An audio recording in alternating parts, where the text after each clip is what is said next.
Well, hello everybody. We have made it to Friday and definitely a bit of a brisk start to our day as temperatures drop down to the 20-degree range. 27 degrees the low in Rockford, same up in Janesville.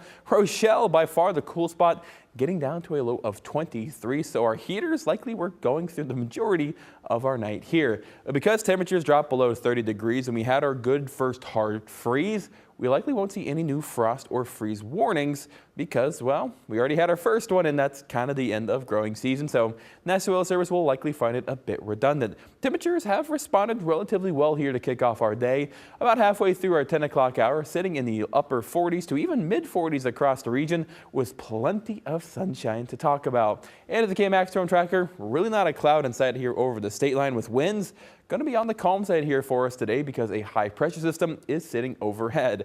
Now, even though we are going to see plenty of sunshine, with how low we got this morning, temperatures can only respond so well. We'll only get up to right around 54 or so degrees, calm winds, but I think the scariest part about today, that sunset coming at 6 o'clock. I know I certainly am not ready for it, and in 2 weekends, well, we are going to fall back, so that's going to be even sooner and likely even before 5 p.m. Yeah, no, I am definitely not looking forward to it. But what I am looking forward to is some high school football tonight. Always have some great games, getting close to the end of the season before our playoffs kick off. And speaking of kickoff, well, temperatures in the mid 40s for us here at 7 o'clock. Definitely going to be a cool one here for us. Mainly clear skies throughout, so no worries about any sort of rain or a wet football. Now progressing on in the halftime, lower 40s and upper 30s by the time we finish up our games and get to our Football Frenzy Plus. So if you plan on attending any high school football, definitely would go ahead and recommend wearing some layers, maybe some gloves, and maybe even bring that blanket along tonight. Now, heading overnight tonight, temperatures will get down to right around 33 or so degrees, wind staying light and variable,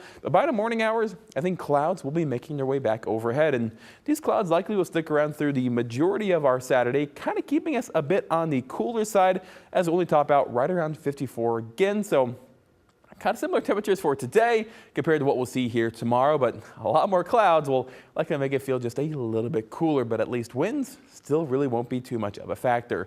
Now progressing on into our Sunday, sunshine is set to make its return along with some good seasonable warmth. We'll top out likely right around 60 to 62 degrees, so if there is a day to get outside and enjoy a pleasant afternoon, I think Sunday is probably going to be your best bet. As from there, we're going to see a steady decline in temperatures going from a handful of degrees above normal Sunday to about 2 degrees above normal Monday, and finally maybe 1 or 2 degrees above or below, progressing on to the middle of our week. Now, we do kind of see a bit of a pattern change here up and coming, maybe not so much with temperatures, but when it comes to our rain chances and our upper atmospheric dynamics. Right now, again, high pressure is sitting pretty much overhead, and that's giving us a very pleasant Friday for us here across the region.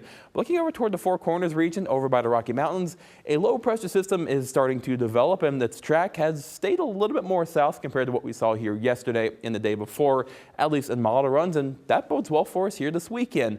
As originally we could see a few showers here or there, but now that's staying south, I think maybe no more than maybe 1 or 2 sprinkles. But progressing on through, that's going to stay off to our south through the remainder of the weekend. By the time we get towards Monday and Tuesday, though, an upper level trough will develop and kind of encompass the northeastern portion of the United States and even the entire East Coast. So with that in mind, we'll have multiple rain chances starting pretty much from Monday night all the way through our Wednesday morning, with our best chance likely coming overnight Tuesday into Wednesday. Otherwise, though, a pretty fairly fall-like forecast, the exception of Sunday being the warmest day out of the bunch with highs into those lower 60s. Otherwise, pretty much sitting in those 50-degree temperatures, with the coolest night likely being overnight here tonight. As we go down to the lower 30s, the rest of them, though, likely sitting in the upper 30s to lower 40s.